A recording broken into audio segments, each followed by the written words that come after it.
문화체육관광부가 주최하고 한국출판문화산업진흥원이 주관하는 인문360 제3회 인간과 기술 포럼을 시작하겠습니다. 안녕하세요. 오늘 저는 사회를 맡은 다음세대재단 대표이사 방대욱입니다. 반갑습니다. 먼저 포럼을 시작하기에 앞서 인문360에 대한 설명을 좀 드리겠습니다. 인문360은 문화체육관광부와 한국출판문화산업진흥원이 운영하는 온라인 인문 플랫폼입니다. 이곳에서는 상과 밀접하게 관련된 다양한 주제들을 다루면서 누구나 쉽게 누릴 수 있는 다채로운 인문 콘텐츠와 정보가 제공되고 있습니다. 많은 관심을 부탁드립니다. 오늘 진행되고 있는 인문360 인간과 기술 포럼은 4차 산업혁명 시대를 맞아 첨단 기술의 발전 방향과 사회, 문화, 일상의 변화에 대한 인문학적 해법을 찾아가며 인간을 위한 기술에 대해서 사회적 담론을 확산하고자 마련되었습니다. 3회차를 벌써 맞이하고 있는데요. 이번 인간과 기술 포럼의 주제는 기술과 포용성입니다. 인간과 사회를 중심으로 기술에 반영되고 있는 사회의 편향성과 그에 따른 해소 방안을 오늘 심도 있게 논의해 보고자 합니다. 기술은 사회를 반영하고 있고 또 사회는 기술의 영향을 받습니다. 날로 발전하는 기술이 인간과 사회를 포용하는 방향으로 개발되고 사용될 수는 없을지 심각하게 고민을 해야 되는 시점인 것 같습니다. 그래서 이번 포럼에서는 얼마 전 논란의 중심이 되었던 AI 챗봇 이루다 사례를 중심으로 해서 사회와 기술 관계의 편향성의 문제를 살펴보고 또 구글의 제품 포용성 사례를 포함해서 실리콘밸리의 여러 사례를 통해 다양성과 포용성을 추구하는 노력이 어떤 식으로 지금 전개되고 있는지 살펴보고자 합니다. 이번 포럼에서는 기술과 포용성 주제에 맞는 정말 각계의 전문가를 모셨습니다. 아마 풍부한 이야기가 제공되리라 생각됩니다.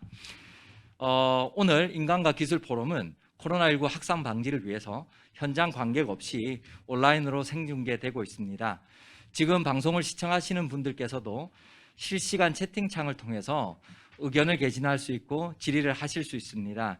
궁금한 점을 채팅창에 남겨주시면 저희가 확인해서 나중에 발제자와 토론자 분들께 질의를 대신 제가 전해드리도록 그렇게 하겠습니다. 여러분들의 많은 참여를 부탁드립니다. 그러면 이제 본격적으로 포럼을 시작해 보도록 하겠습니다. 1부는 이루다 사례를 통해 본 기술과 사회의 편향성 문제입니다. 첫 번째 순서로 숙명여자대학교 인문학연구소 임소연 교수님을 모시고 이루다가 꿈꾼 세상, 이루다의 당긴 세상에 대한 주제 발표를 듣도록 하겠습니다. 임소연 교수를 모시겠습니다.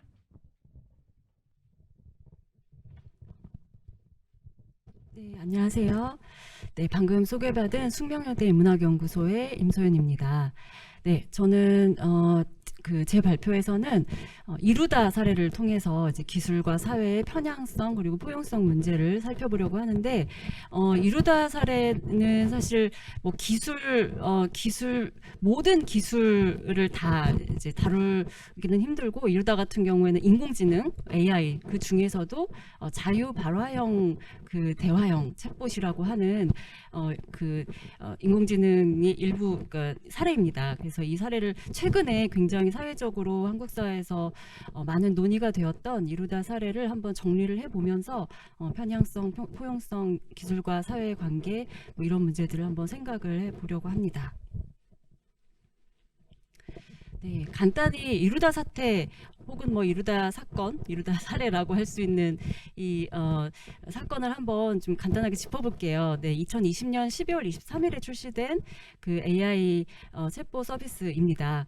크게 세 가지 정도로 논쟁이 됐던 지점들을 정리할 수 있을 것 같습니다. 첫 번째는 일부 남성 이용자들의 이루다 성희롱, 그다음에 두 번째가 여성과 약자, 소수자에 대한 이루다의 혐오 발언, 그리고 세 번째가 데이터 사용 및 개인정보 유출 논란이죠. 크게 정리하면 이 정도로 정리할 수 있을 것 같고요.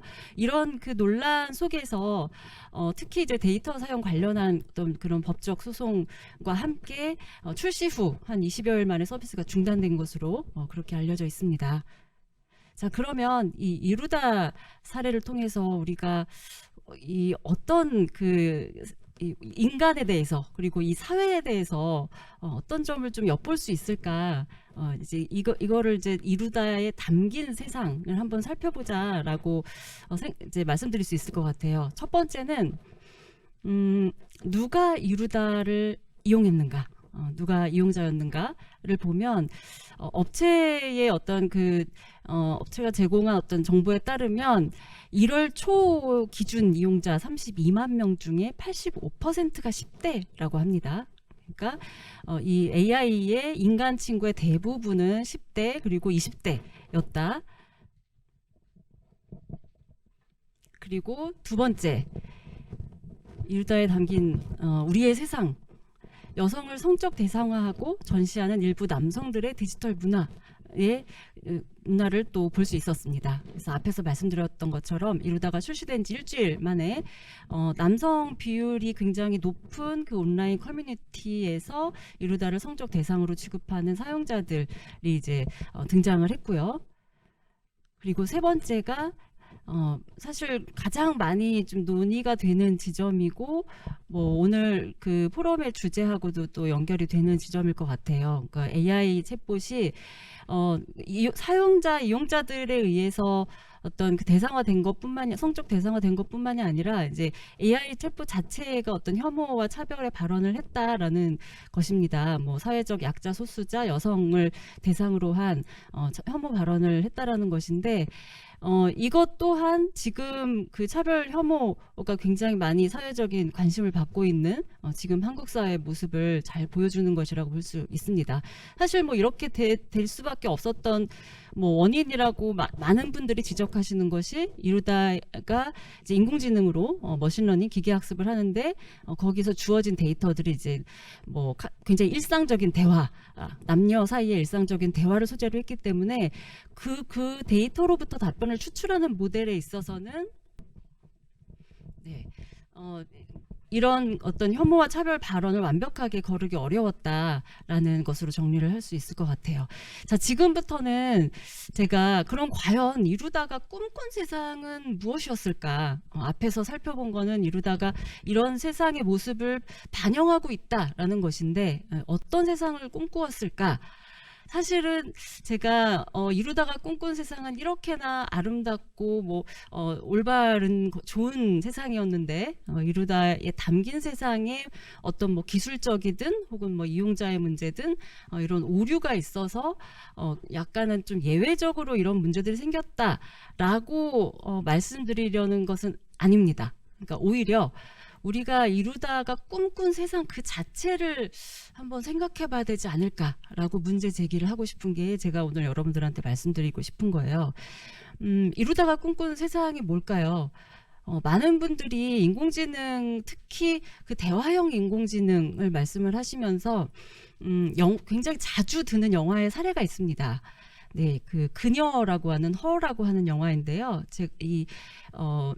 제가 그 중에 한 장면을 가져왔는데 여기 남자 주인공이 지금 본인의 이제 컴퓨터 OS, 그러니까 뭐랄까 가상 비서 역할을 하는 인공지능 OS인 사만다와 사랑에 빠지게 되는 내용을 담은 영화입니다.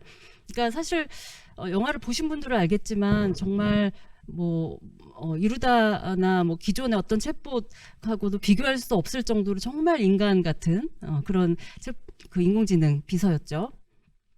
그런데 과연 이런 그 굉장히 그 인간과 친구뿐만 아니라 연인 사이도 될 수 있는 인공지능이 우리가 꿈꾼 인공지능인 것인가?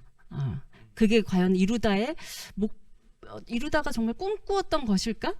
라고 생각을 해보면 사실 이루다가 아주 특이한 그 사례는 아닌 것 같아요. 주위를 둘러보면 여기 뭐 LG, 뭐 삼성 이런 국내 대기업들에서도 이런 여성형의 가상 모델을 이렇게 많이 만듭니다. 그러니까 사실 반대로 젊은 남성을 이렇게 가상 모델로 삼은 경우는 저는 한 번도 보지 못한 것 같습니다. 자, 그러면 우리가 이루다가 꿈꾼 세상이라고 했지만, 제가 이제 그렇게 제목은 붙였지만, 사실 이루다가 꿈꿨다기보다는 이루다 같은 어떤 인공지능을 개발하는 뭐 개발자라든지 뭐 관련 종사자들이 꿈꾼 그 AI이겠죠. 그랬을 때 상당히 그 여성형의 AI들이 많이 등장을 하고, 이루다가 아주 정말 대표적인 사례이고요. 앞서서 제가 다른 사례들도 보여드렸고, 그럼 과연 누가 여성 AI 친구를 꿈꾸고 있을까? 자, 이거를 저는 이렇게 막 뭐 어떤 그냥 이렇게 상상이나 뭐 이렇게 추측이 아니라 실제 이 조사를 통해서 한번 보여드리고 싶어요. 이거는 이제 뭐 다른 분이 쓰셨던 논문, 그러니까 연구 발표를 통해서 나온 자료입니다. 여기 보시면 이 AI 챗봇을 크게 뭐 심심할 때 사용하는 뭐 챗봇, 그다음에 심리 상담할 때, 뭐 태스크 목적일 때, 뭐 비서라든지 안내라든지 뭐 이런 식으로 뭐 여러 가지 목적을 두고 AI 챗봇이 있다라고 했을 때 어떤 성별을 원하십니까라고 선호를 조사를 해봤습니다. 그랬더니 여성의 경우에는 크게, 그러니까 심리 상담용 챗봇의 경우는 같은 여성을 선호하긴 했지만, 나머지 경우들은 보시면 저기 여성인 경우가 초록색이거든요. 네, 보시면 사실 그렇게 높지 않아요. 그런데 남성의 경우에는 어떤 경우에서든 여성을 선호합니다. 그리고 특이한 거는 태스크 목적일 때 유일하게 남성들이 남성의 어떤 AI 챗봇을 조금 더 원해요. 자, 그리고 다른 자료를 한번 볼게요. 같은 분이 연구하셨던 다른 자료를 보시면 그 이미지, 어떤 이미지를 선호하는가를 놓고 봤을 때, 여성 이미지라고 했을 때 남성의 경우에는 실제 여성을 촬영한 것 같은 그런 사진의 이미지를 선호했고요. 여성의 경우에는 굉장히 그 단순화된 2D 이미지, 누가 봐도 정말 그냥 이렇게 일러스트 같은 이런 이미지를 선호했다고 합니다. 네, 그러니까 이런 차이들을 보시면, 물론 여기서 누가라고 했을 때는 성별뿐만이 아니라 굉장히 다른 차이들을 우리가 생각을 할 수도 있을 거예요. 뭐 국가도 생각할 수 있고, 뭐 연령대도 생각할 수 있고요. 그러니까 포용성의 측면에서 보면 그렇게 다양하게 우리가 누구를 설정을 할 수 있겠지만, 일단 지금 오늘 제 발표에서는 이제 남성, 여성이라는 성별의 차이만 놓고 보면 누가 여성 AI를 꿈꾸고 있을지가 충분히 좀 이해가 되는 것 같습니다. 자, 그러면 뭐 여성 AI든 아니면 뭐 연인 혹은 뭐 친구로서의 AI든 우리가 뭐 그 인공지능 챗봇, AI 챗봇을 개발할 수 있겠죠. 이루다에서 보셨듯이. 그런데 문제가 되는 거는, 과연 이제 이루다 같은 경우에 이루다 챗봇 자체가 어떤 혐오 발언을 한다라는 것이 문제가 된 것이고요. 그랬을 때 이제 다음 질문은 또 이렇게 될 수 있을 것 같아요. 과연 그 친구 같은 AI가 윤리적인 친구가 될 수 있을까? 정말 혐오와 차별 발언을 하지 않는. 그랬을 때 여러 가지 생각해 볼 수 있는 것 중에 첫 번째는, 기술적으로 보면 데이터의 문제. 과연 우리가 이렇게 정말 일상적인 대화를 주고받는, 그렇다면 이제 일상적인 대화를 통해서 학습을 했을 텐데, 그 대화 속에서 혐오 표현들을 완전히 제거할 수 있을까라는 문제가 있을 수 있을 거고요.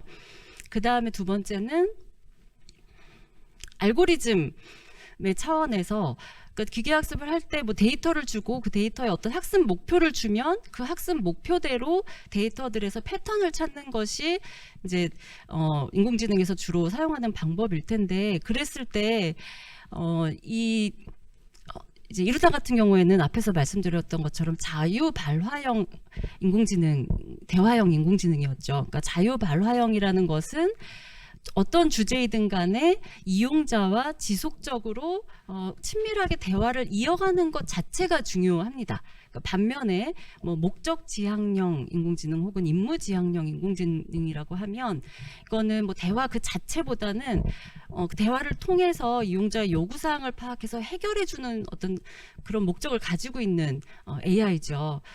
그랬을 때 이루다처럼, 그리고 앞에 제가 그 보여드렸던 뭐 영화 속에 뭐 그녀라는 영화 속의 주인공이라든지 뭐 이런 우리가 꿈꾸는 정말 인간처럼 언제나 내 곁에 있는 친구 같은 AI라고 했을 때, 그런 AI들은 어떤 특정한 목적을 뭐 가지고 임무를 수행하는 것이 아니라 사람처럼 사람 친구처럼 자연스럽게 대화를 지속한다고 하면 사실상 그 학습 목표에서 과연 그 안에 얼마나 우리가 윤리성이라는 것을 부여할 수 있을까 라는 문제를 생각해 볼 수 있을 것 같아요.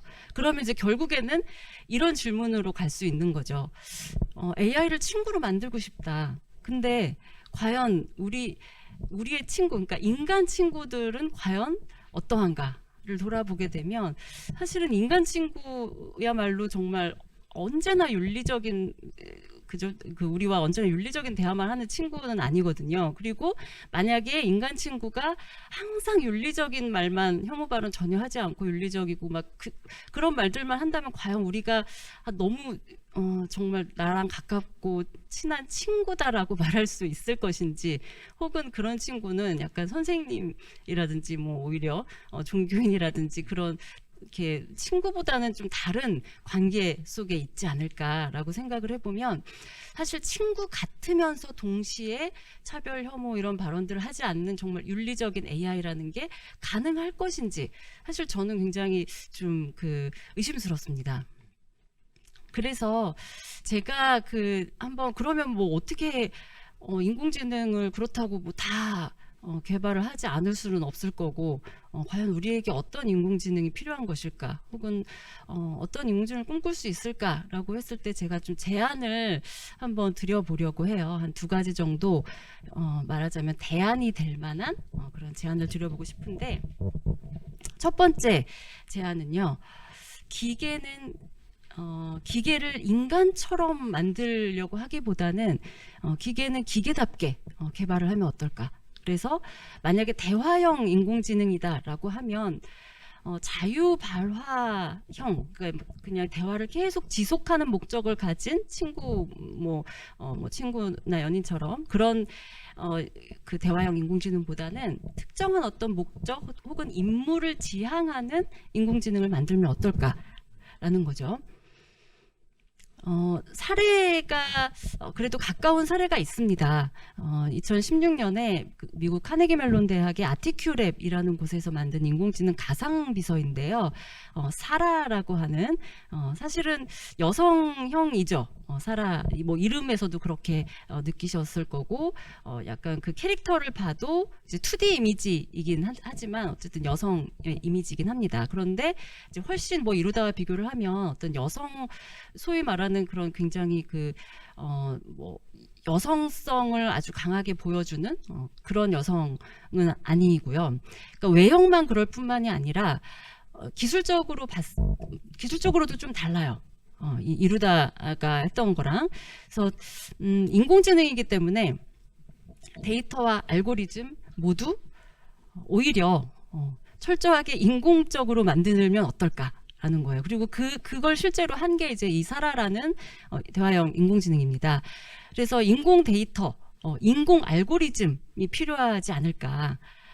인공 데이터라고 하면 그런 거죠. 그러니까 이루다 같은 경우에는 일상적인 연인들 사이의 대화를 그대로 가져왔다면, 사라가 사용한 인공 데이터는 인위적인 환경을 만듭니다.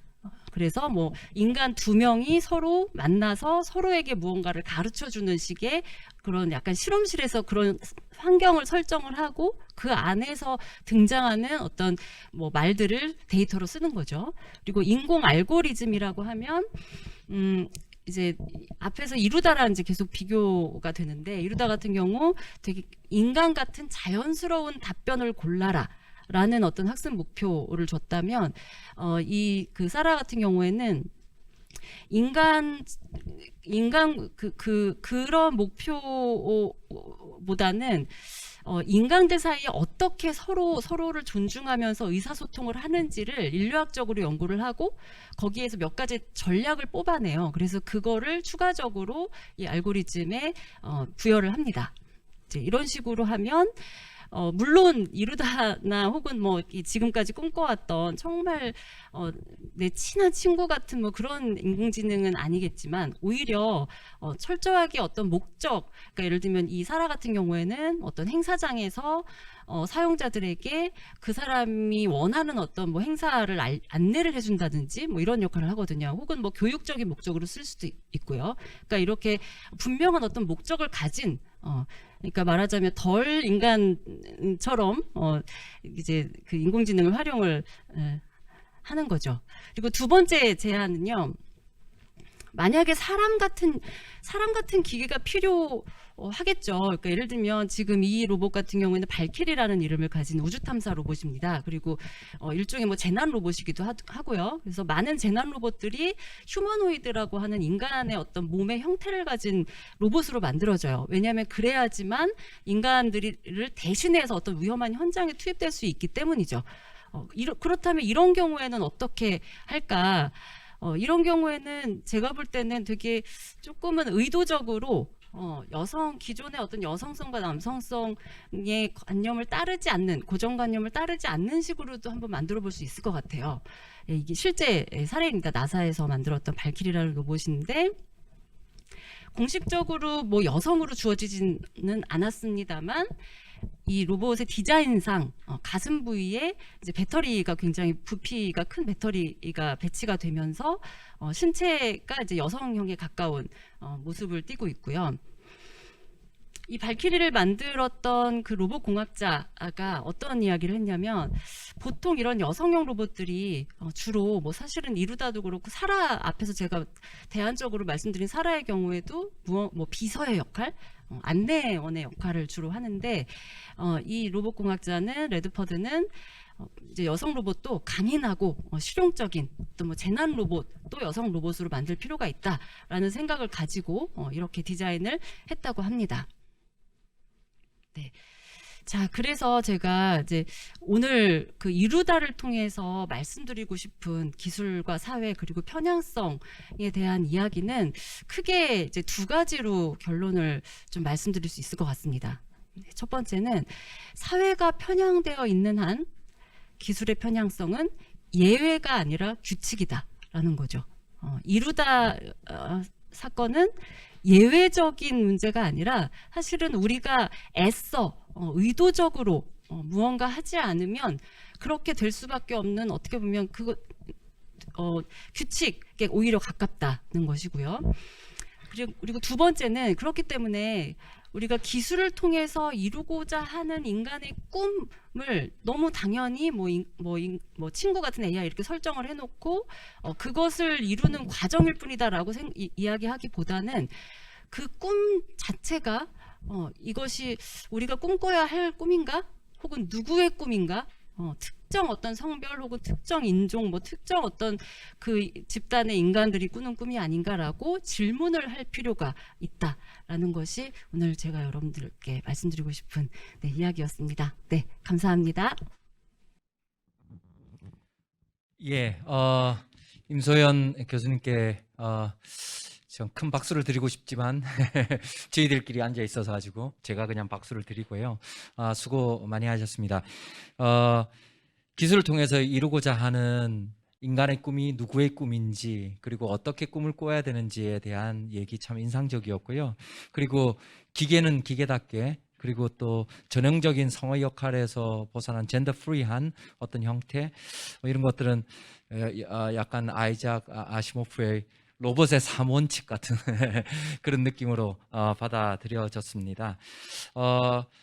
차별과 혐오의 발언이라든지 AI를 통해서 대화를 찾아 나가는 사람들의 외로움 뭐 이런 것까지도 우리 사회의 그 어떤 아픈 자화상들이 담겨 있는 사례가 아닌가 하는 생각을 해봅니다.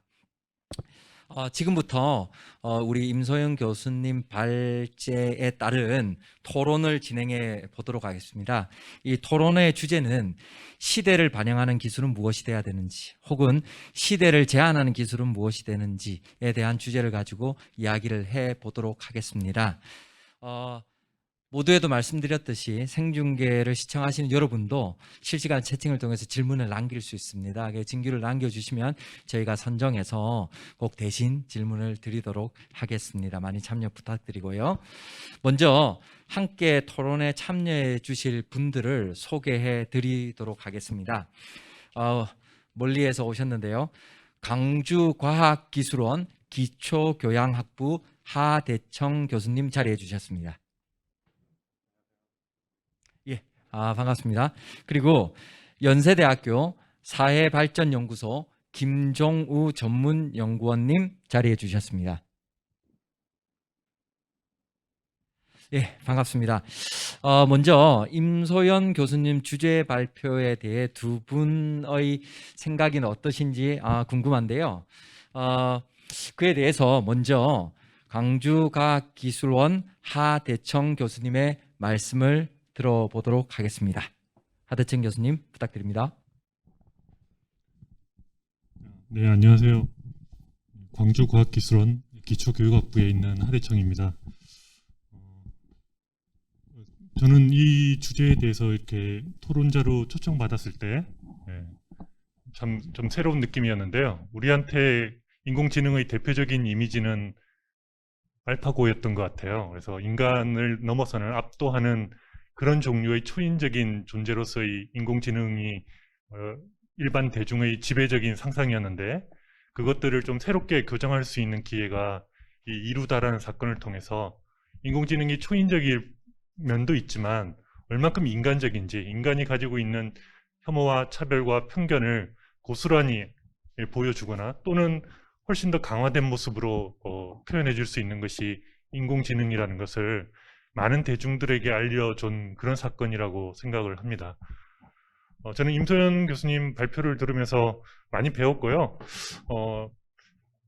구체적으로 뭐 이렇게 비판적으로 이렇게 접근할 문제는 또 아닌 것 같고, 사실 같이 논의해보면 더 좋을 만한 주제를 던져주셨다고 생각이 들어서 임소연 교수님이 던져주신 질문을 포함해서 기술과 포용성이라는 문제를 좀 더 새롭게 볼 수 있는 좀 시각을 마련하는 기회로 이 시간을 사용하고자 합니다. 보통 우리는 기술에 대해서 이렇게 많은 질문을 던지는데, 기술과 포용성이라는 이 주제가 나왔다는 것은 우리가 기술에 대해서 그동안 던지지 않았던 질문들을 계속 던지게 되었다는 것을 의미합니다. 보통은 그 기술은 얼마나 편리하냐, 얼마나 잘 작동하느냐, 얼만큼 많은 수익을 가져오느냐, 이런 것이 주된 질문이었다면, 이번의 질문은 기술은 얼만큼 포용적인가, 얼만큼 사회적 약자의 목소리를, 사회적 약자를 대변할 수 있는 기술로 거듭날 수 있는가. 그래서 기술에 대해서 우리가 새로운 질문을 던지게 되었다는 의의가 있다라고 저는 생각이 들고요. 그런 의의를 잘 살리는 측면에서 말씀을 조금 드리고자 하면, 우리가 기술과 포용성이라는 문제를 얘기할 때 왜 이루다 사건이 대표적으로 언급이 되고 왜 이루다를 통해서 우리가 논의를 시작하게 되느냐, 이 부분을 조금 논의하는 게 필요하지 않을까라고 생각합니다. 우리가 포용의 대상으로 삼아야 되는 것, 포함의 대상으로 삼아야 되는 것은 여성만 있는 것도 아니고요. 굉장히 다양한 종류의 사회적 약자들이 존재를 합니다. 장애인도 있고요. 장애인도 종류별로 상당히 다양하죠. 그리고 뭐 젠더라고 얘기했지만 여성 외에도 성소수자들도 존재하고요. 그래서 왜 우리는 어떤 것은 문제로 삼으면서 어떤 것은 문제로 삼지 않느냐. 대표적으로 문제 삼지 않는 것 중에 하나는 인공지능과 관련해 가지고 일을 하는 노동자들의 일도 있거든요.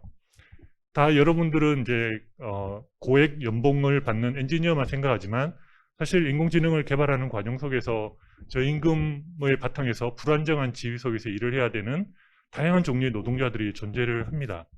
그래서 그런 종류의 문제들, 그 노동의 문제에서도 분명히 우리가 포함이 되지 않는, 포용이 되지 않는 대상들이 있음에도 불구하고 왜 우리는 이루다를 문제를 삼느냐, 왜 이루다를 계기로 해서 그 논의를 시작하느냐, 이 부분에 대해서 한번 논의를 해봐야 되지 않을까 싶고요.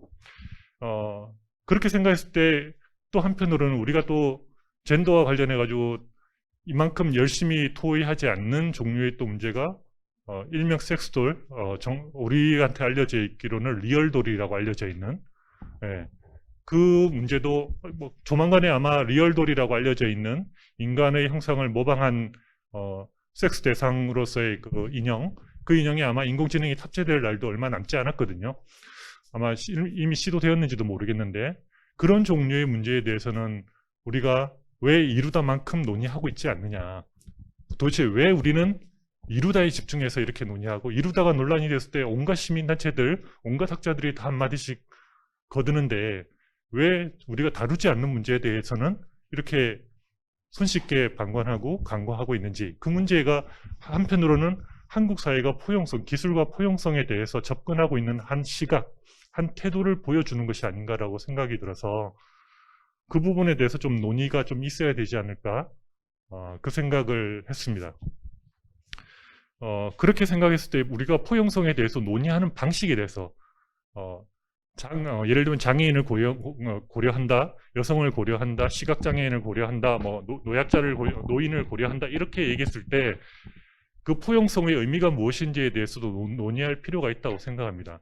포용하냐 아니냐가 아니라 어떻게 포용하느냐가 중요한 문제일 수 있는데, 우리의 질문 속에 그 질문은 조금 생략되어 있는 것이 아닌가라고 생각이 듭니다. 이를테면 장애인을 위한 기술들 중에 상당히 장애인을 불편하게 하거나 장애인을 분노하게 하는 기술들도 있거든요. 그러니까 개발자의 입장에서는 그것을 분명히 포용하는 기술인지는 모르겠지만, 그 기술의 혜택을 입겠다고 생각하는 사람들의 입장에서는 그것이 포용적이지 않는 종류의 기술들이 있다는 거고, 그것은 우리가 어떻게 포용을 해야 되느냐. 포용을 한다는 것이 단순히 기술의 혜택을 사용자들에게 이렇게 전해주는 시혜와 혜택을 전해주는 그런 방식이 아니라 어떻게 포용을 하는지에 대한 논의가 좀 있어야 되는 것이고, 아마 임소연 교수님의 그 발표 내용에 나중에 보여줬던 사하라이에는 아마 그런 과정에서 좀 다른 방식의 접근이 있지 않았을까, 그 결과가 나오는 데 있어서 저는 그런 생각이 들어서 아마 그 얘기는 아마 나중에 토론 과정 속에서 임소연 교수님이 말씀해 주시면 좋을 것 같고요. 그래서 우리가 기술과 포용성에 대해서 논의를 할 때 누구를 포용하고 포용하지 않는지에 대해서 좀 더 확장된 질문들을 할 필요가 있다. 그런 거고, 두 번째는 포용하는 방식에 대해서 장애인들을 위한 기술들, 여성을 위한 기술들, 정말 그들을 위한 기술인지, 어떤 방식이 필요한 것인지, 제가 봤을 때 많은 개발자들이 머릿속에 그리고 있는 어떤 대상자들을 위한다고 사용자들을 정의해놓고 만드는 기술들이 실패하는 경우가 굉장히 많은데, 그런 종류가 아마 이런 종류의 기술이 아닐까라고 생각이 들고요. 제가 다른 매체를 통해서 들어본 바에 의하면 이 이루다를 만드는 엔지니어들 중에 상당수가 여성이었다고 들었거든요. 그러니까 사실은 이게 여성 엔지니어를 포함하느냐 아니냐, 그런 문제로 이건 해결될 수 있는 문제가 또 아니다. 그래서 우리가 포용의 방식, 이 포용에서의 주체를 어떻게 바꿔내고 그 주체가 어떻게 다른 종류의 기술들을 상상하고 실현할 수 있는지에 대해서 기왕 기술과 포용성에 대한 질문이 열려 있다면 이 포용의 방식에 대해서 논의하는 것이 조금 더 필요하지 않을까라고 생각이 듭니다. 그리고 뭐 아까 그 임소연 교수님 발표 중에 얘기되었던 부분인데 아마 충분히 논의가 안 되었던 건데, 제가 봤을 때 이렇게 인상적이었던 부분이 아까 전에 그 여성과 남성, 왜 여성을 대상으로 하는 그런 종류의 AI 페르소나들이 만들어지는가, 이런 거에 대해서 보니까 흥미로운 부분은 남성 페르소나가 만들어진 적이 있더군요. 제가 찾아보니까 있는데, 임소연 교수님의 문제의식과 거의 맥이 닿아 있는데 80년대 애플에서 AI 페르소나를 하나 만든 적이 있습니다. 근데 그 AI의 역할은 인간과 유사 연애를 하는 그런 종류의 AI가 아니라 교수로 지칭되고 있는 사람의 지적 보조 작업으로서의 AI로 표현이 되고 있거든요. 그래서 그 교수가 출연해서 필요한 종류의 어떤 논문을 검색을 해주고 관련된 다른 교수에게 연락을 해주는 그런 종류의 역할을, 그러니까 지적 보조 작업을 할 경우에는 남성 페르소나들을 적극적으로 채택하는 반면에, 그것이 유사연애와 같은 친밀성의 영역으로 들어갈 때는 여성을 아주 대변을 하는 형태의 페르소나를 만들고 있다는 것은 결과적으로 우리가 지적 작업에서 여성을 어떻게 취급하고 있는지를 잘 보여주는 사례가 아니었는가라고 생각이 들고요. 그런 면에서 임소영 교수님이 보여줬던 그 문제는 그렇게도 좀 접근해 볼 수 있지 않을까라고 생각이 듭니다.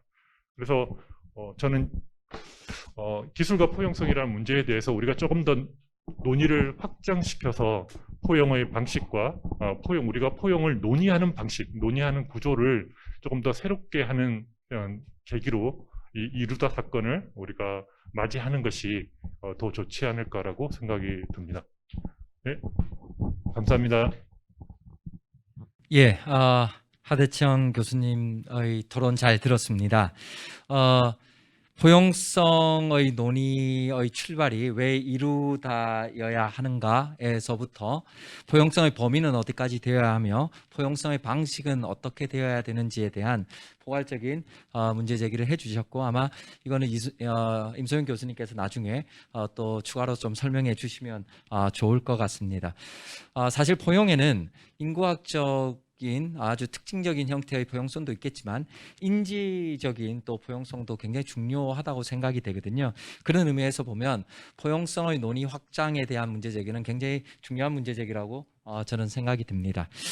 다음으로는 연세대학교 사회발전연구소 김종우 전문위원님께서 또 토론해 주시겠습니다. 모시겠습니다.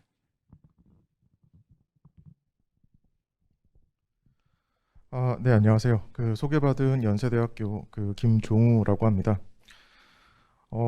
앞에서 이제 말씀해 주셨던 부분들 주로 이제 이 인공지능에 있어서 이제 기술적인 어떤 포용의 부분을 중심으로 이제 먼저 말씀을 해 주셨기 때문에 저는 이제 이 편향이라는 개념을 좀 더 중심을 두고 몇 가지 이제 추가적으로 더 논의할 수 있는 부분들 함께 또 말씀을 나누면서 동시에 이제 발표해 주셨던 부분에 대해서 함께 더 추가적으로 보완할 수 있는 내용들도 함께 좀 말씀을 드릴 수 있는 시간으로 제가 가져가도록 하겠습니다.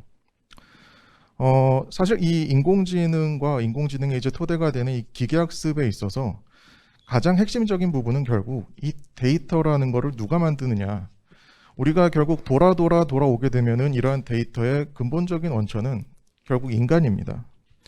그래서 이 인간이라는 것은 결국은 우리가 우리 사회 내에 굉장히 여러 가지 기술적인 어떤 부분들, 체계들 이런 것들이 결국은 인간을 중심으로 이제 연결이 되어 있고, 그렇게 우리가 만들어내는 각종 데이터들이 오늘날 우리가 이 인공지능이라고 하는 일정한 알고리즘을 개발해내는데 굉장히 핵심적인 자원으로서 이제 작동을 하고 있는 거죠. 그래서 사실 이 인공지능이라는 거는 단순히 이 컴퓨터 공학만이 아니라 우리가 이제 자연과학은 물론이고 인문과학, 사회과학 전반적인 영역에서 학제적인 이제 연구의 영역으로 주목을 받고 있는 것도 결국은 인공지능이라는 것이 인간이 만들어낸 지능, 즉 우리 삶과 밀접하게 연관될 수밖에 없는 기술이고, 그만큼 우리 삶에 기술이 얼마나 가깝게 녹아들어와 있고 우리가 기술과 얼마나 뗄래야 뗄 수 없는 관계를 맺고 있는지에 대해서 말해줄 수 있는 굉장히 중요한 사례이기 때문인 것으로 볼 수 있겠습니다.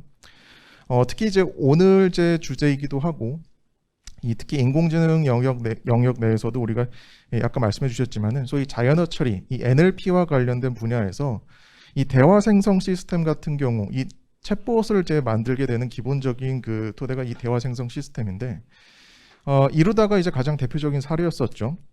하지만 우리는 이미 이 이루다에서 직면했던 문제를 동일하게 겪었던 사례가 존재하고 있습니다.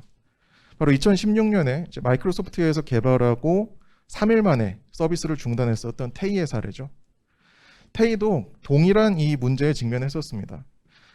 처음에 이 서비스를 이제 오픈하고 나서 유저들과 이제 대화를 하는 과정 속에서 데이터들이 축적되어 갔었는데, 이 테이를 사용했었던 유저들이 입력했었던 굉장히 혐오, 젠더 편향적인 어떤 발언들, 이런 담론들이 이 테이를 학습하게 되는 기본적인 자료로 쓰이게 되었고, 그 결과 테이를 통해서 이루어지는 대화들이 굉장히 인종차별적이거나 젠더차별적이거나 혐오 발언을 사실상 우리가 이제 일상 속에서도 굉장히 듣기 어려운 어떤 수준의 혐오 발언까지도 이제 발언하게 되는 그런 어떤 이제 상황에 이르게 돼서 약 3일 정도 만에 관련된 서비스를 중단했었던 사례가 있었습니다. 그러니까 사실 이루다가 처음 서비스되던 시점에서도 이런 문제는 이미 예견되어 있었던 것이고 몰랐다라고 할 수도 없었던 문제이기도 한 거죠. 그만큼 우리가 여기서 이제 중요하게 또 봐야 되는 부분 중에 하나는 바로 이 인간의 언어를 기계가 이해할 수 있는 방식으로 처리하는 이 NLP 분야가 그만큼 우리가 소위 자연어라고 하는 우리가 일상에서 말하는 이 언어를 어떻게 이제 기계적으로 처리하고 다시 우리가 이해할 수 있는 방식으로 서비스할 것이냐에 초점이 맞춰져 있는 만큼 우리 일상적인 어떤 삶, 대중적인 담론과 밀접하게 연결될 수밖에 없는 영역이다라는 데 또 문제가 있는 거라고 볼 수 있겠습니다. 그래서 이 챗봇과 같은 이제 서비스가 가지는 문제는 결국은 우리가 이 인공지능에 대한 윤리적 문제에 있어서 인공지능 자체의 어떤 윤리보다는 인공지능을 개발하는 알고리즘을 만들고 기계학습을 통해서 우리가 특정한 데이터를 가공 생산하는 과정 속에서 얼마나 우리가 윤리적인 고려를 할 수 있는지에 초점이 맞춰야 된다고 이제 볼 수 있는 거죠. 그러니까 결국 아직까지는 우리가 적어도 이제 소위 강한 인공지능이라고 해서 스스로 사고할 수 있는 어떤 수준의 인공지능을 우리는 아직 갖고 있지 못합니다. 그렇기 때문에 사실 우리가 오늘날 주목해야 되는 부분은 인공지능 자체의 윤리가 아닌 우리가 이 인공지능의 자원이 되는 자산이 되는 데이터를 만드는 과정에서 어떠한 윤리적 고려를 할 수 있을 것인가에 이제 초점을 맞춰야 된다고 해서 말씀을 드린 거고요. 그만큼 우리가 여기서 이제 또 한 가지 주목해야 될 부분 중에 하나가 인공지능을 우리가 어떤 기술적인 영역이라고 봤을 때 우리는 소위 기술이라고 하는 것이 인간에 의해서 사용되는 도구라는 관점을 또 가지고 있기도 합니다. 그래서 인간은 기술과 분리되어 있고 우리가 중요한 것은 인간이 기술을 어떻게 사용하는 것이지 분리된 기술 자체는 중립적이다라는 어떤 생각인 거죠. 사실상 하지만 우리가 이제 이 기술과 어떤 인간의 이러한 어떤 그 이분법적인 분리가 인공지능을 통해서 굉장히 일종의 기술적 중립이라는 신화라는 것을 우리가 또 주목해 다시 한번 들여다볼 수 있는 어떤 사건이라는 점에서 사실 인공지능은 앞으로 우리가 기술과의 관계에서 인간이라는 행위자가 단순히 기술이라는 도구를 사용하는 어떤 주체가 아니라 기술과 함께 상호작용하는 즉 기술 자체가 하나의 객체로서 우리가 우리의 삶과 그 자체로서 연결되어 있는 어떤 대상으로서 또 주목해야 될 필요가 있다는 점도 이러한 인공지능을 통해서 들여다볼 수 있는 사례가 될 수 있을 것 같고요. 이루다와 같은 챗봇은 그 중에서도 우리가 일상적으로 만들어내는 담론들이 어떻게 기술을 통해서 우리와 함께 다시 또 연결이 되는지에 대한 사례라고 볼 수 있을 것 같습니다. 그래서 이러한 그 우리가 일련의 과정 속에서 이제 좀 주목을 해야 되는 것이 바로 이런 기술적인 논의 안에서 사실 우리가 지금까지 그렇게 주목하지 않았지만은 앞으로 점점 더 이제 중요해질 수 있는 부분이기도 한데 말씀드렸던 것처럼 이 기계학습이 이루어지는 과정에서 우리는 굉장히 많은 데이터들을 생산해내고 있는데 이러한 데이터를 만들어내는 게 우리 인간이라는 주체라면은 결국은 우리는 다시 우리가 어떠한 데이터를 만들고 있는지에 대해서 고민하고 반추할 수 있는 일종의 책임성에 대한 문제로 한번 이제 일종의 그 반성적인 성찰을 할 필요가 있지 않느냐라는 문제를 제기할 수 있을 것 같습니다. 그래서 사실 이 앞으로 이제 인공지능이 점차 많은 영역에서 활용이 될 것이라는 것은 이미 다가온 미래이기도 하고 우리가 이제 피할 수 없는 미래라고 볼 수 있는데 그렇다면 우리가 여기서 논의해야 될 또 한 가지 쟁점 중에 하나는 바로 인공지능을 만들어내는 어떤 이 기술 개발자들만이 아니라 인공지능과 우리 삶과 밀접하게 연관되어 있는 우리 스스로가 인공지능에 대한 그리고 우리가 만들어내는 말과 자료, 데이터들에 대한 공적 책무성에 대해서도 한번 인식을 할 필요가 있지 않을까라는 생각을 이제 할 수 있는 거죠. 그래서 사실 앞으로의 새로운 시대에서 이 시민적 윤리로서 우리가 이 인공지능과 함께 공존하기 위해서는 새로운 어떤 공적 책무성에 대해서도 함께 고민할 필요가 있을 것 같고요. 그만큼 이 기술이라는 것이 단순히 우리 사회의 현상을 기술하는 것만이 아니라 우리가 이 새로운 어떤 공적 윤리, 정의 이런 부분들을 논의하기 위한 중요한 원천이 되지 않을까라고 생각해 볼 수 있을 것 같습니다. 그래서 실제로 이러한 인공지능과 관련된 굉장히 많은 논의들 안에서 인공지능의 윤리, 그중에서도 인공지능을 개발하는 과정 속에서 그리고 인공지능을 또 활용하는 어떤 목적이 인간의 어떤 본원적인 존엄성, 즉 우리가 인권이라고 하죠. 이러한 인간의 본질적 존엄성의 문제를 반드시 중요하게 첫 번째 원칙으로 고려해야 된다는 논의들이 많이 등장을 하고 있습니다. 그래서 2019년에 EU에서 이제 인공지능 윤리 가이드라인을 제시했을 때도 첫 번째 원칙으로 인간 존중을 언급한 바 있고요. 2020년에 이제 한국에서도 이 4차 산업혁명위원회에서 인공지능 윤리 기준을 제시했는데 그 안에서도 3대 기본 원칙으로 인간 존엄성의 원칙, 사회 공공선의 원칙, 기술적 한목적성의 원칙이라는 세 가지 원칙을 제시하고 있기도 합니다. 그래서 결국 기술은 그 기술이 선택되고 또 쓰이고 개발되고 일상으로 스며드는 이 모든 과정 속에서 우리는 이제 기술과 어떤 형태로든 연결이 되어 있는 사회가 이제 되고 있고 그만큼 앞으로 우리가 이 인공지능뿐만이 아니라 다양한 영역에서의 그 기술이 사용되는 과정 속에서 어떻게 우리의 어떤 그 사회에 대한 편향적인 의식이나 담론들이 적용하고 작동될 수 있는지 사실 그 과정 속에서 우리 스스로에 대한 어떤 그 윤리적인 질문에 대해서 일종의 공적 책임을 가지고 들여다보고 또 고민할 필요가 있지 않을까라고 말씀을 드릴 수 있겠습니다.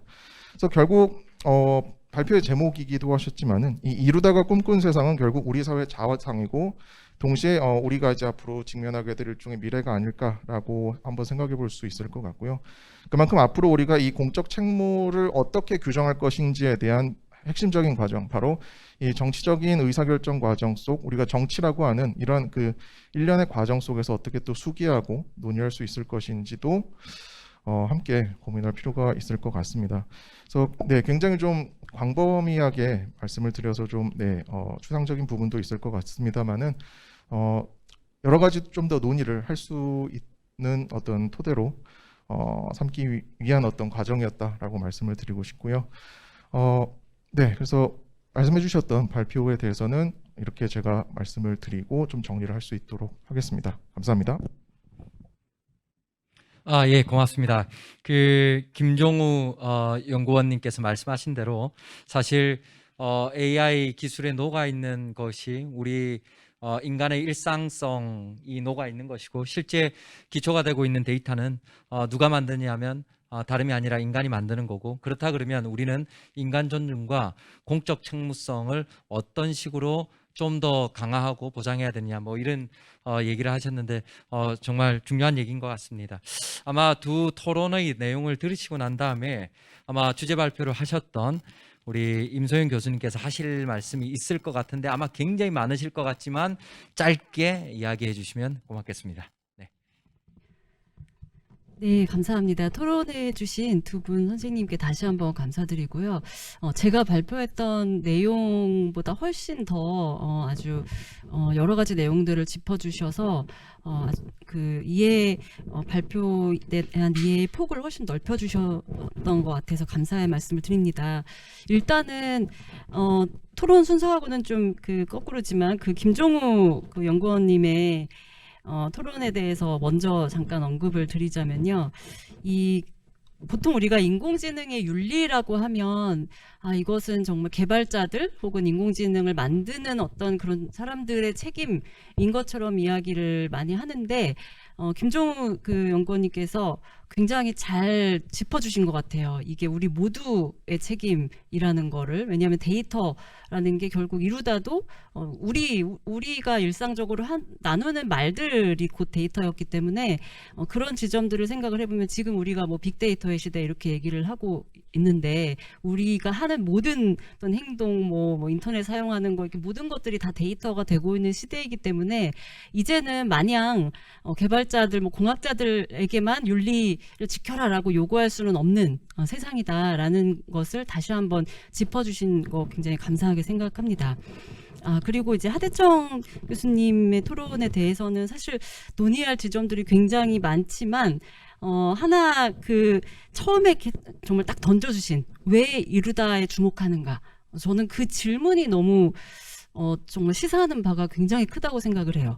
그리고 알파고랑 대조를 해주신 것도 저는 정말 훌륭한 지적이라고 생각을 하고요. 우리가 2016년에 인공지능 정말 알파고 쇼크라고 할 정도의 그런 인공지능으로 출연을 했었던 알파고의 사례와 지금 이제 2020년 말 혹은 2021년 초에 등장한 이루다라는 인공지능이 정말 여러 면에서 굉장히 대조가 되기 때문에 이제 일일이 사실은 제가 더 막 많이 말씀을 드리고 싶지만 시간 관계상 그런 문제 제기 자체, 그러니까 이루다에 대해서만 이야기를 나누는 것뿐만 그걸 넘어서서 왜 이루다에 우리가 이토록 우리 사회가 논의를 하고 주목을 하는가라는 지점으로부터도 우리가 배울 것이 굉장히 많다라는 점 잘 지적을 해주셨다는 말씀드리면서 이 정도로 마치겠습니다. 예, 감사합니다. 아마 시간이 더 있었으면 정말 깊은 논의를 할 수 있었을 것 같은데요. 다음에 한번 기술과 포용성에 관련돼서 또 한번 주제를 잡아서 이야기하는 시간도 아주 좋을 것 같습니다. 이번 시간에는 질의응답 시간인데요.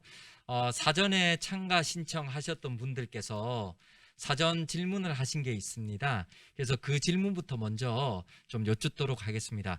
우리 첫 번째 질문은 하대청 교수님께 드리도록 하겠습니다. 제가 질문의 내용을 읽어드리겠습니다. 전유선님께서 질문하셨는데요. 기술로부터 소외된 사람들에게 접근성을 높이기 위해서는 기술이 지향하는 혹은 내포하는 철학이 필요할 것 같습니다. 이제까지 이 철학의 부재로 기술이 무용해지거나 폐기된 예를 알고 싶습니다. 답변해 주십시오. 이렇게 보내주셨거든요. 예, 하대청 교수님 답변해 주시죠. 네, 제가 그 많은 예는 알지 못하는데요. 일단 기본적으로 포용적인 기술에 대한 논의가 역사는 오래되었지만 일반 시장 속에서 이렇게 여유 있는 대기업들 아니면 개발의 주제로 삼기가 좀 어려운 측면이 있습니다. 그래서 저도 학생들하고 그런 종류의 기술을 만드는 수업들을 하곤 하지만 하면서 이제 제일 먼저 과제로 내주는 게 주변의 캠퍼스 내에서 장애인들에게 굉장히 불편하게 하는 장애인들에게 비협력적인 그런 종류의 기술적 인공물들을 찾아오라고 얘기하면 한 주 동안에 찾아오는 양이 상당합니다. 그러니까 굉장히 많은 종류의 기술들이 사실은 그런 부분을 고려하지 않는, 또 한편으로는 자본력이나 기타 등등의 여유가 부족한 조건 속에서 그런 것들을 고려하지 않는 그런 측면들이 있고요. 제가 이제 더 문제 삼고 싶은 건 그런 것들을 예를 들면 그런 종류가 있겠죠. 장애인들에게 정말 필요한 기술이 개발되지 않는 종류로 제가 얘기할 수 있는 부분은 척수장애인들의 경우에 많은 종류의 엔지니어들은 척수장애인들을 이렇게 세워서 걷게 하는 것을 목표로 삼아서 많은 기술들을 개발하고 있는데, 제가 만났던 척수장애인들 중에 상당수는 그런 종류의 기술에 그렇게 환영의 뜻을 보이지 않았거든요. 그러니까 어떤 종류의 척수장애인들은 그런 기술을 정말 갈구하는 사람도 있지만, 어떤 사람들은 이미 걷지 못하는 본인의 몸 상태는 이미 본인에게 너무나 적응된 상태라서 다른 종류의 기술들을 원합니다. 이를테면 이렇게 대소변에 대한 어떤 그 감각을 느낄 수 있게 해주는, 하반신이 이제 마비된 분들의 경우에는 이 대소변에 대한 이 감각 능력이 없기 때문에 다른 사람들을 만났을 때 굉장히 곤란한 경우들이 종종 발생하거든요.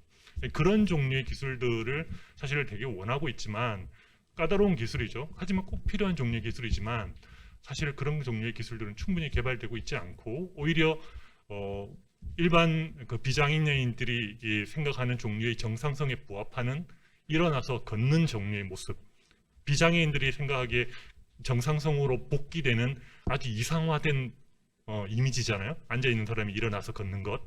그런 종류의 기술에 수많은 돈이 투여가 되고 있고, 정부 돈도 심지어 그런 지역에 많이 투자가 되고 있거든요.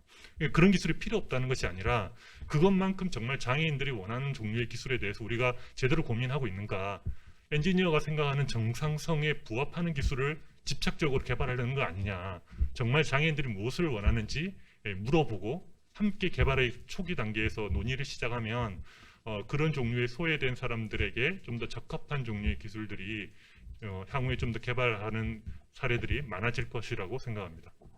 감사합니다. 예, 고맙습니다. 이번에는 김종우 연구원님께 드리는 질문인데요. 사전 신청하신 이나연님께서 하신 질문입니다. 기술이 아무리 발전을 해도 모든 정보와 혜택이 온라인이나 디지털로 보급되는데, 그렇게 되면 디지털 취약계층은 더욱 소외가 심할 것 같습니다. 현재도 그런 현상이 보이고요. 국내외 디지털 소외계층을 위한 정보 조건이 용이한 혁신적인 사례가 있으면 소개 좀 부탁드립니다. 예, 이렇게 말씀하셨습니다. 답변해 주시죠. 네, 질문을 해주신 것처럼 사실 이제 모든 것이 우리가 이제 스마트폰이라는 이 디바이스 안으로 통합이 되고 있죠. 그래서 우리가 이제 신분증명까지도 핸드폰을 통해서 이제 하고 있는 시대가 되고 있는데, 사실 우리가 이렇게 알게 모르게 굉장히 당연히 편리하게 쓰인 어떤 그 기술이라고 했던 부분들도 이제 누군가에게는 굉장히 접근성이 어렵거나 혹은 활용하기 어려운 기술이 또 될 수도 있습니다. 그래서 사실 우리는 이제 이 코로나19 팬데믹 이후에 기존에 우리가 잠재되어 있었던, 그래서 우리 삶 속에서 그렇게 일상적으로 우리가 인식하지 못했었던 굉장히 광범위하고 다양한 종류의 어떤 차별들, 특히 이 질문해 주셨던 이 디지털 소외 문제와 관련해서 굉장히 중요한 이슈들이 굉장히 많이 부각이 되고 있습니다.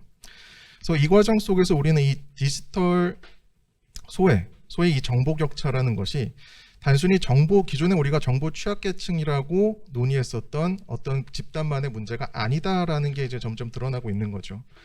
그만큼 정보 격차 해소라는 것은 우리가 단순히 어떤 기술적인 정책적인 접근으로 볼 것만이 아니라 좀 더 광의의 관점, 즉 복지의 관점에서 우리가 접근할 필요성도 있을 것이다라고 말씀을 드릴 수 있겠습니다. 그래서 이와 관련해서도 이제 국내외 몇 가지 몇 정책들이 제가 이제 있는 것으로 알고 있는데요. 특히 이제 한국 정부 같은 경우는 이 디지털 포용 개념이라는 이제 그 개념을 이제 좀 가져오면서 혁신적 포용 국가를 실현하기 위한 디지털 포용 계획이라는 것을 마련을 하고 있습니다. 그래서 오늘 이제 이 주제이기도 한 기술과 포용성 개념이 이제 굉장히 광범위하고 여기저기서 이제 등장하기 시작한 것도 바로 이 정부의 이런 그 정책 기반과 좀 마련이 그 연결이 되어 있는 것 같은데, 그래서 이 정부에서는 이 디지털 포용이라는 어떤 그 키워드를 걸고 이 소위 우리가 일상 속에서 가장 많이 접할 수 있는 기술 격차의 사례로 이제 키오스크와 같은 이제 사례를 이제 보고 있는 것 같아요. 그래서 이 키오스크가 점점 확대되는 과정 속에서 우리가 이 키오스크를 활용할 때 소프트웨어의 어떤 표준적인 프레임을 고안을 하고 이것을 이제 보급하고 확대시키기 위한 노력들을 이제 함께 하고 있고, 특히 이 장애인 차별금지법 안에서 이 정보 접근권과 관련된 논의들이 함께 포함이 되어 있기 때문에 장애인 차별금지법에 대한 개정도 함께 추진을 하고 있는 것으로 이제 알고 있습니다. 그리고 또 이제 서울시에서도 이 디지털 역량 강화 종합 대책이라고 해서 이제 65세 이상 노인들을 주로 대상으로 해서 이제 스마트폰 보급이나 소프트웨어 활용 혹은 이제 디지털 키오스크 활용 이런 어떤 것들을 체험할 수 있는 공간을 마련하거나 기회를 제공하는 이런 그 교육 기회를 제공하고 있기도 하고요. 해외에서는 이제 영국 같은 경우는 UK 디지털 스트래티지라고 해서 정보 격차 해소를 위해서 정부만이 아니라 민간과의 어떤 공조 체계를 어떻게 구축할 것인지, 지역사회 내에서 이러한 문제들을 중앙정부와 함께 연계해서 어떻게 접근할 것인지에 대해서도 함께 역량 강화를 위한 방안을 논의하고 있다라고 알 수 있습니다. 그리고 마지막으로 이제 미국에서는 이제 이지 액세스라는 그 접근을 통해서 아까 이제 우리가 이제 논의했었던 이 키오스크를 사용하기 위한 표준적인 어떤 UI나 소프트웨어를 제공하고, 이러한 소프트웨어들이 기존에 그 이미 보급된 제품들에도 표준적으로 적용될 수 있도록 관련된 서비스를 좀 고안을 하고 있는 사례들이 있는 것으로 알고 있습니다. 그래서 일단 우선 이제 말씀드릴 수 있는 관련된 사례들은 이렇게 좀 정리를 할 수 있을 것 같습니다. 네. 예, 고맙습니다. 마지막으로 또 임소연 교수님께 드린 질문이 있습니다. 질문을 하신 분은 이예리님이신데요. 아마 예리한 질문이 될 것 같죠. 예. 최신 기술에 반영되는 포용성이 중요한 만큼 기존의 기술 또한 발전하는 포용성 및 다양성을 반영하여 개선돼야 된다고 생각합니다. 특히 이루다 사례에서 부족하다 느꼈던 젠더 감수성의 측면에서 현대의 기술은 어떻게 개선해 나가고 있는지 사례를 들어서 답변해 주시면 감사하겠습니다. 이렇게 답변하셨네요. 질문하셨네요. 예, 답변 부탁드립니다. 네, 우선 굉장히 좋은 질문을 해주신 질문자님께 감사드립니다. 젠더 감수성을 포함한, 그러니까 젠더 감수성을 통한 어떤 기술의 사례들, 현대의 어떤 기술의 사례들이 사실은 그 반대의 경우가 알려진 것들이 더 많기는 하지만 그런 사례들이 당연히 있습니다. 그러니까 예를 들면 뭐 여러 가지로 말씀을 드릴 수 있겠는데 그 중에 아주 대표적인 사례 중에 하나는 왜 우리가 그 자동차 그 충돌 시험이라고 해서 그죠? 사람을 태우고 이제 충돌을 했을 때 뭐 얼마나 그 뭐 운전자가 뭐 그 부상을 당하는지 뭐 이런 것들을 측정하는 그런 테스트에서 더미라고 하는 그 약간 그 인체 모형과 같은, 그러니까 이제 가상의 어떤 인간을 만들어 놓고 이제 그 마네킹 같은 그런 이제 형태죠. 그런 더미들을 가지고 이제 그 실험을 하게 된 테스트를 하는데 사실 그 초기에 예를 들면은 1950년대 더미가 처음 만들어졌다라고 하면 그 시대에는 사실 백인 남성의 그 더미를 썼던 것인데 이제 그게 점점 이제 그 이후에 이제 여성이 추가가 되고요.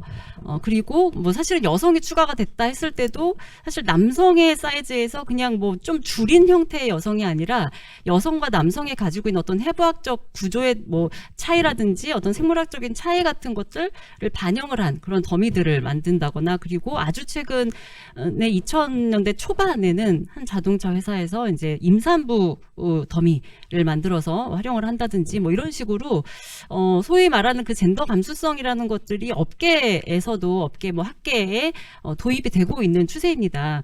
그리고 뭐 제가 다른 여러 가지 사례를 일일이 말씀드리기보다는 이런 문제의식을 가지고 진행되고 있는 프로젝트를 하나 말씀드리면 좋을 것 같아요. 그 젠더 혁신이라고 하는 그런 프로젝트인데요. 이거는 2009년에 미국 스탠포드대에서 처음 시작되었고 지금은 이제 미국과 유럽까지도 좀 확산이 되고 있는 프로젝트예요. 그러니까 젠더 혁신이라는 프로젝트는 이렇게 우리가 젠더, 뭐 성별, 뭐 인종, 그러니까 정말 오늘 논의하고 있는 그 포용성과 관련된 그런 차이들을 과학 어떤 연구를 하거나 기술을 개발하는 과정에서 적극적으로 도입을 하는 것입니다. 그래서 뭐 방금 말씀드렸던 더미의 사례에도 있을 수 있고 뭐 예를 들면 음성 인식 시스템을 만든다라고 했을 때 그냥 음성 인식 인간의 음성 이렇게 하는 것이 아니라 남성, 여성 혹은 뭐 연령대별로도 나눌 수도 있고 뭐 여러 가지 그런 차이들을 기술을 개발하는 단계에서부터 반영을 하는 그런 시도들이 지금 진행되고 있습니다. 네, 이상입니다. 예, 감사합니다. 사실 실시간 온라인 채팅창을 통해서 정말 많은 분들이 질문을 하셨는데 이 질문을 다 전해드릴 정도의 저희가 시간적 포용성이 있었어야 되는데 시간이 조금 부족하네요. 그래서 질문을 한 2가지 정도만 요약해서 좀 제가 드려볼까 하는데요. 첫 번째 질문은 유유님께서 질문하신 겁니다. 제도적으로 다양성을 확보하기 위해서 어떤 규칙 같은 게 만들어지면 좋겠는데 그 규칙을 만들 수 있을까요? 특히 그 규칙을 만드는데 주체는 누가 되어야 될까요? 이런 질문을 하셨거든요. 이 질문에 대해서는 저 생각에는 그래도 주제 발제를 해주신 임소영 교수님께서 한번 간략하게 답변을 해주시면 좋을 것 같습니다. 네, 사실 그 토론자 분께 두 분 선생님들께서 더 잘 아실 것 같은데 뭐 제가 좀 말씀을 드리자면 사실 제도적 다양성을 조금 강제 내지는 좀 권고하는 그런 뭐 법이라든지 제도들이 아예 없는 것은 아닙니다. 그래서 저는 사실 그렇게 말씀을 드리고 싶어요. 우리가 지금 전혀 그런 것들이 제도적으로 존재하지 않는다라는 것이 문제라기보다는 이미 있는 제도들이 사실상 실행되지 않는 것들도 점검을 해볼 필요가 있지 않을까. 그래서 예를 들면 뭐 장애인 고용법 같은 경우도 일정 비율의 어떤 장애인을 고용을 해야 된다라는 법률이 있음에도 불구하고 지키지 않을 경우 이제 범칙금을 내겠죠. 근데 그 비용이 사실 뭐 대기업들에서는 그렇게 전혀 이렇게 부담이 되지 않는 비용이기 때문에 제가 알기로는 국내 뭐 기업들 중에는 그냥 차라리 벌금을 내고 고용을 하지 않는 방식으로 가는 경우가 많아서 지금 있는 제도들을 충분히 더 강제력이 있게 끌어가는, 그러니까 뭐 그렇게 따지면 주체라고 하면 이제 일단은 정부가 또 주체가 될 수 있을 것 같습니다. 네, 고맙습니다. 제가 이게 사회를 하면서 이렇게 시간의 압박을 강력하게 받아보고 있는 건 거의 처음인데요.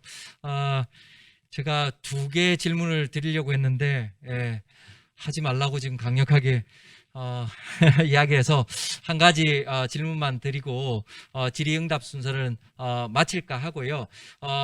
아마도 제 생각에는 여기 주제 발표해 주신 분과 아마 토론해 주신 분들이 여러분의 아마 질의 내용을 좀 보시고 혹시 온라인으로라도 답변할 수 있는 내용이 있으면 답변 드리도록 그렇게 하겠습니다. 약속해 주실 거죠? 예, 감사합니다. 왜냐하면 순서가 좀 남아 있어서 그렇습니다. 저희가 이 포럼을 준비하면서 주제 발표를 해주신 분 그리고 토론하신 분들한테 이 주제와 관련해서 우리가 조금 더 읽어볼 책은 없을까요? 책 한 권씩을 좀 추천해 주십시오라고 부탁을 드렸거든요. 그래서 세 분이 각각 한 권씩을 지금 가지고 나오셨습니다. 그래서 임소영 교수님부터 추천책을 한 권씩 소개해 드리도록 하겠습니다. 임소영 교수님. 네, 저는 페미니즘 인공지능이라는 제목의 책을 추천드리고 싶습니다. 그리고 무엇보다 말씀드리고 싶은 것은 이 책의 원래 제목, 그러니까 그 번역 이전의 영문 제목을 말씀드리고 싶은데 인공무지능 컴퓨터는 어떻게 세상을 오해하는가. 그러니까 artificial intelligence가 아니라 unintelligence라는 그런 용어를 사용을 하셨어요. 그래서 제가 봤을 때는 이 책이야말로 인공지능 그리고 더 넓게는 테크놀로지의 포용성 그리고 편향에 대해서 사실은 들춰보시면 조금 놀라실 정도로 기술적인 설명들이 꽤 있습니다. 그래서 기술적으로도 친절하게 왜 이런 문제가 생기는지를 알려주면서 또 제가 발표에서 말씀드렸던 것처럼 우리가 인공지능이 사실 인간의 유용한 도구라는 점을 우리가 잊어서는 안 된다라는 것을 또 그 여러 가지 사례를 통해서 소개를 해준다는 점에서 네, 여러분들에게 필독서로 추천드리고 싶습니다. 예, 임소영 교수님이 추천하신 책 꼭 한번 읽어보십시오. 네, 그리고 하대청 교수님께서 또 책 한 권을 추천해 주시겠습니다. 네, 제가 추천한 책은 한글 제목은 구글은 어떻게 여성을 차별하는가라는 제목인데요. 원제는 좀 다릅니다. 근데 내용상으로 보면 이 제목이 충분히 훌륭하게 내용을 잘 대변하고 있다고 생각하고요. 검색 서비스, 검색 엔진을 얼마나 자주 사용하시는지 모르겠는데 대부분 다 우리는 검색 엔진을 통해서 나온 정보들이 객관적이고 중립적인 정보라고 생각하지만 그렇지 않다는 건 이제 아시게 될 거라고 생각이 드는데요. 이 저자는 본인의 경험으로부터 이 연구를 시작해서 책으로 내는데요. 구글 검색 엔진에다가 블랙걸스라는 흑인 소녀라는 용어를 쳤다가 나오는 그 이미지와 내용들을 보고 너무 경악하고 놀래가지고 어떻게 검색 엔진이 상업적인 이해관계에 의해서 정보를 왜곡하고 있는지를 천착을 했고 그 결과로 이 책을 냈다고 생각이 들고요. 그래서 좀 목소리는 조금 격앙돼 있어요. 책 읽다 보면 이 사람 좀 흥분했구나. 본인의 이 상황에 대해서 굉장히 분노하고 있고 그 상황을 개선하기 위해서 굉장히 노력을 하고 있고 마지막에 나름대로 대안도 내고 있습니다. 참고 삼아 이제 이 책 한번 읽어보시고 네이버에다가 유사한 거 한번 쳐보세요. 네이버에다가 여고생, 여중생, 일본 여성 이런 거 한번 쳐보시면 구글과 별반 다를 바 없고요. 다만 구글은 그런 비판에 의해서 개선이 되고 있지만 우리는 아직 네이버에 대해서 그런 문제 제기는 하고 있지 않는 것으로 보입니다. 네, 여기까지입니다. 네, 감사합니다. 네, 예. 고맙습니다. 마지막으로 우리 김정우 연구원님께서 또 책 한 권 소개해 주시겠습니다. 네, 제가 소개해드릴 책은 이제 인간 사물 동맹이라는 이제 3가지 키워드가 제목으로 이제 구성된 책입니다. 그래서 이 책 같은 경우는 이제 이 저자의 프로필이 굉장히 좀 독특한데요. 인류학자이면서 또 동시에 과학 철학도 연구하고 과학 사회학, 과학사, 굉장히 광범위한 분야를 연구하고 있는 광의의 소위 철학자라고 이제 소개가 되고 있는 브리노 라투르라는 저자가 저술한 책입니다. 그래서 이 라투르의 굉장히 여러 가지 이론 안에서도 특히 이 인간과 사물이 말 그대로 동맹을 맺고 있다. 즉 우리가 전통적으로 인간과 사물, 소위 우리가 기술이라고 하는 것이 중립적으로 마치 격리된 어떤 그 기술로서 논의가 되어 왔었지만은 사실 우리가 이미 산업화 이전부터 기술과 함께 인간의 어떤 그 문화적인 발전들, 변화들, 그리고 정치적인 과정 안에서도 이러한 기술이 굉장히 밀접하게 들어와 있었고, 그래서 앞으로 우리 사회가 이 소위 정치 과정 안에서 이 사물을 기존에 우리가 인간만의 의회가 아니라 사물의 의회와 같이 인간과 사물이 함께 연결되어 있는 어떤 정치 과정을 상상하고 모색할 필요가 있다라는 내용을 담고 있습니다. 그래서 사실 이 책이 굉장히 좀 철학서로서 좀 추상적이고 어려운 부분들이 많이 있습니다만은 한 번 정도 이러한 그 책을 통해서 관련된 우리가 이 기술과 관련된 문제에 대해서 한번 고민해 볼 수 있는 기회를 또 가지시는 것도 좋을 것 같아서 인간 사물 동맹이라는 책을 좀 추천해 드리고자 하였습니다. 예, 고맙습니다. 김종우 연구원님의 책은 약간 어려울 것 같은 느낌은 들지만 그래도 집중력을 가지고 한번 읽어보면 좋을 것 같습니다. 포럼이 이제 마지막인데요. 제가 포럼을 들으면서 1933년도에 개최된 시카고 박람회의 모토가 좀 생각이 났습니다. 그 모토는 뭐였냐면 과학이 발견하면 산업은 응용하고 인간은 적응한다, 이런 모토를 가졌는데 저희가 오늘 논의를 하면서 이제 인간이 적응하는 것이 아니라 인간이 적극적으로 요구하고 감시하고 성찰해서 기술의 발전을 도모해야 되는 거 아닌가 하는 생각을 가지게 되었습니다.